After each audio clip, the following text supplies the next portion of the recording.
Hello, नमस्कार, आदाब, सत श्री अकाल, जय मूल्यवासी साथियों। मैं रूपनारायण एक्का हूं। मूल्यवासी मार्शल न्यूज में सभी दर्शकों का मैं स्वागत करता हूं, हार्दिक अभिनंदन करता हूं। साथियों, मैं फिर हाजिर हूं आपके बीच बेहद खास चर्चा को लेकर चर्चा करने के लिए। चलिए चर्चा को शुरू करते हैं।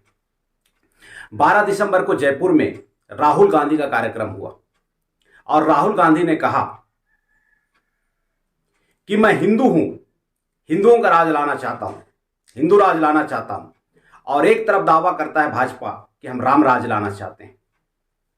और इन्हीं मुद्दों के ऊपर लेकर मूल्यवासी समाज के बहुत बड़े एक लेखक हैं विलास खरात साहब, उन्होंने कांग्रेस आरएसएस की मां है एक किताब लिखा है, आपको जरूर पढ़ना चाहिए। कांग्रेस भाजपा किसका हिंदुत्व है भारी, क्या है चुनाव की अगली तैयारी। हम यहां पे कांग्रेस का हिंदू और भाजपा का हिंदुत्व के बारे में समझेंगे बहुत ही डीपली, बहुत ही गहरी तरीके से। और अगर कांग्रेस हिंदू राज लाना चाहती है तो जो सेक्युलर उनका क्या होगा।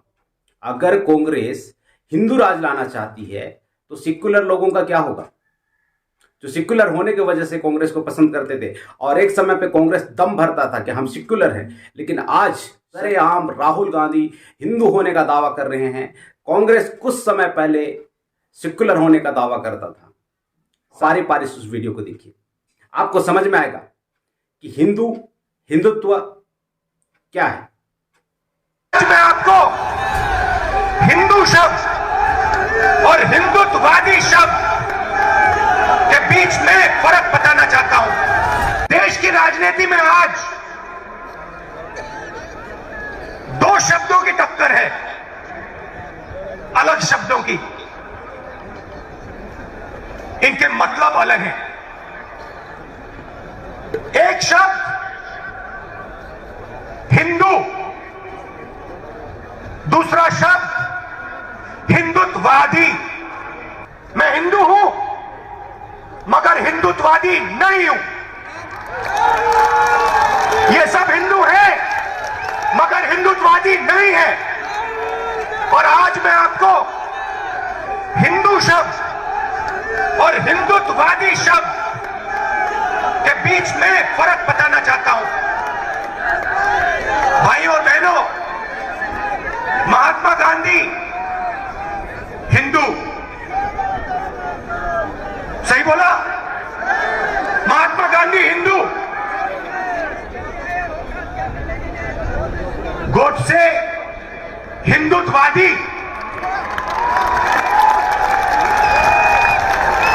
महात्मा गांधी ने ऑटोबायोग्राफी लिखी, माई एक्सपेरिमेंट्स विद ट्रूथ। मतलब पूरी जिंदगी उन्होंने सत्य को समझने के लिए,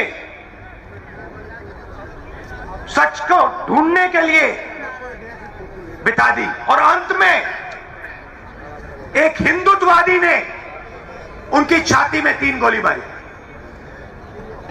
हिंदू खड़ा होकर अपने डर का सामना करता है और 1 इंच पीछे नहीं हटता है। वो शिवजी जैसे अपने डर को निगल जाता है, पी लेता है। हिंदुत्ववादी को उसका डर डुबा देता है और इस डर से उसके दिल में नफरत पैदा होती है। डर से नफरत पैदा होती है, गुस्सा आता है, क्रोध आता है।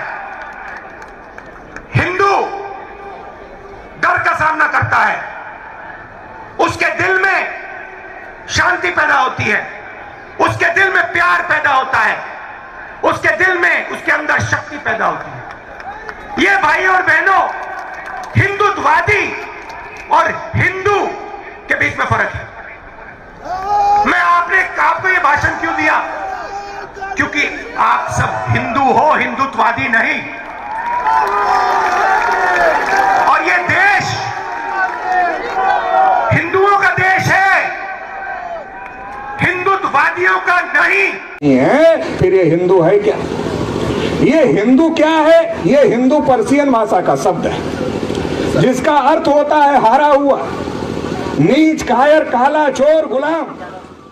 अगर इसको शूद्र कहेंगे तो वोट नहीं देगा। आदिवासियों को जंगलों में रहने के लिए मजबूर किया, वो वोट नहीं देगा। तो इसलिए ब्राह्मणों ने सोचा अभी अछूत नहीं कहना है, अभी शूद्र नहीं कहना है। तो ब्राह्मणों ने क्या कहना शुरू किया, गर्व से कहो हम हिंदू।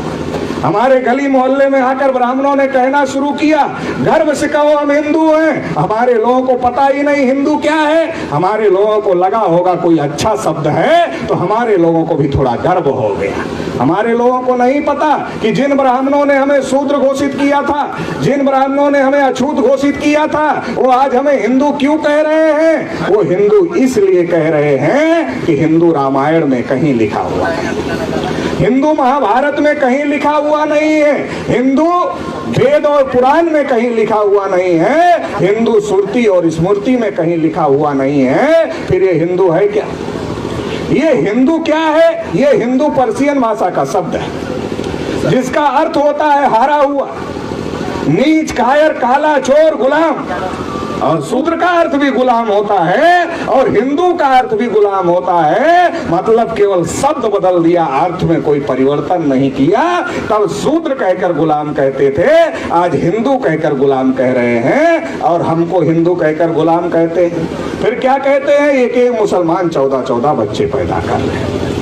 वो दिन दूर नहीं जब मुसलमानों पर कब्जा हो जाएगा, सारे हिंदू इकट्ठा हो जाओ। मुसलमानों का डर दिखाते दिखाते ब्राह्मणों ने इस देश की विधायिका पर कब्जा कर लिया, इस देश की कार्यपालिका पर कब्जा कर लिया, इस देश की न्यायपालिका पर कब्जा कर लिया, इस देश की मीडिया पर कब्जा कर लिया।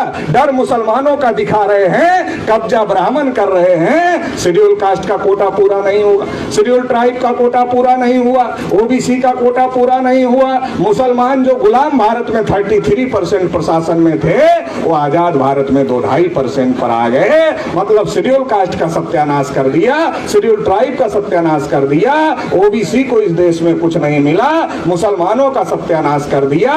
डर मुसलमानों का दिखाया, सत्यानाश हम सभी का कर दिया।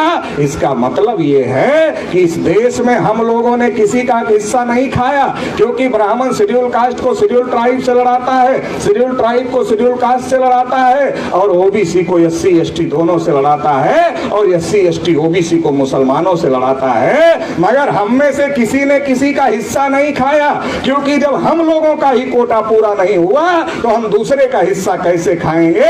किसी ने किसी का हिस्सा नहीं खाया, सबका हिस्सा ब्राह्मणों ने खाया। इसीलिए मैं कहता हूं कि हमारे लोगों को केवल इतना पता है कि सबका मालिक एक है, लेकिन जिसने हम सबका हिस्सा खाया वो सबका दुश्मन भी एक है और उस दुश्मन से अलग अलग होकर नहीं लड़ा जा सकता। आज ईवीएम की वजह से लोकतंत्र खत्म हो गया है, संविधान खत्म किया जा रहा है, अलग अलग होकर के नहीं लड़ा जा सकता।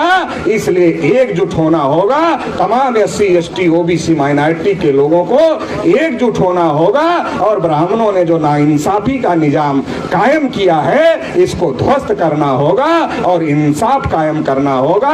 इंसाफ क्या है? जिसकी जितनी संख्या भारी उसकी उतनी हिस्सेदारी, ये इंसाफ है। ये लड़ाई मेश्राम साहब लड़ रहे हैं, ये लड़ाई बहुजन क्रांति मोर्चा लड़ रहा है। इस लड़ाई में आप लोग साथ सहयोग दोगे। मेरे वीडियो में लगातार बने रहें, क्योंकि मेरे वीडियो को देखने से बहुत सारी गलतफहमियां जाती हैं और बहुत सारी सच्ची सच्ची समझ आती है। अगर मेरा वीडियो आपको अच्छा लगता है साथियों, चैनल को सब्सक्राइब कीजिएगा, कंटेंट को लाइक कीजिएगा और वीडियो को अपने दोस्तों के साथ में शेयर कीजिएगा। मैं आपका दोस्त रूप नानक इस वीडियो में आपसे विदा लेता हूं और मिलता हूं अगले इसी तरह के शानदार कंटेंट के साथ में। तब तक के लिए जय मूल्यवान।